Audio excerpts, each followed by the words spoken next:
ઓફિસો પણ બંધ જોવા મળી। હિંમતનગર અને મોડાસા સહિત અનેક સ્થળો પરની ઓફિસો બંધ કરવામાં આવી।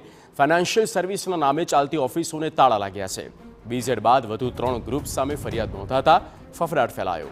ઊંચા વળતર વ્યાજની લાલચ આપી રોકાણકારોને આકર્ષતી ઓફિસો બંધ। કેટલીક ઓફિસોના રાતોરાત પાટે ઉતારી લેવાયા।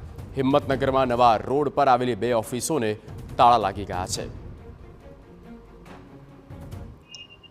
માત્ર બીજેડ ગ્રુપ જ નહીં પરંતુ આ પ્રકારે અનેક જે એજન્સીઓ જે છે તે કંપનીઓ છે ગ્રુપ છે તે બિલાડીના ટોપની માફક ફૂટી નીકળી હતી। હિંમતનગર હોય કે મોડાસા આ બંને વિસ્તારોની અંદર આ પ્રકારની એજન્સીઓ અને ગ્રુપ ફૂટી નીકળ્યા હતા। આ પ્રકારે જોઈ શકાય છે પીબી ફાઇનાન્શિયલ સર્વિસ લખેલું આ જે ઓફિસ ખોલવામાં આવી ત્યાં પણ મોટા પ્રમાણમાં રોકાણ કરવામાં આવતું હતું અને આ રોકાણકાર જે છે રોકાણ મેળવનાર જે ઓફિસ હતી તે પણ છેલ્લા 10 દિવસથી બંધ કરી દેવામાં આવી છે। શટરના તાળા લાગી ચૂક્યા છે અને 10 દિવસથી આ શટરના તાળા ફરીથી ખુલી શક્યા નથી। જે પ્રકારે સીઆઈડી ક્રાઇમે બીજેડ ગ્રુપ અને અન્ય 3 તેમની સિસ્ટર ગ્રુપની સામે કાર્યવાહી હાથ ધરી છે તેને લઈને અન્ય જે આ બિલાડીના ટોપની જેમ ફૂટી નીકળ્યા હતા કે જે સીધી રીતે બીજેડ ગ્રુપ સાથે સંકળાયેલા હતા તેઓની પાસેથી જ માર્ગદર્શન મેળવતા હતા અને આ પ્રકારની ફાઇનાન્શિયલ ઓફિસો ખોલીને મોટા રોકાણ મેળવીને ઠગાઈ આચરવામાં આવતી હોય તે પ્રકારના આક્ષેપોની અરજી અને ફરિયાદ પણ સ્થાનિક પોલીસમાં કરવામાં આવી હતી અને ત્યારબાદ હવે આ કાર્યવાહી બાદ શટરના તાળા બંધ થઈ ચૂક્યા છે અને આ પ્રકારના જે રોકાણકારો છે તેઓના રોકાણની મૂડી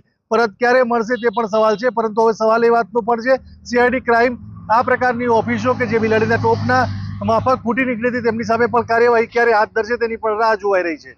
અવનીશ ગોસ્વામી, TV9 હિંમત।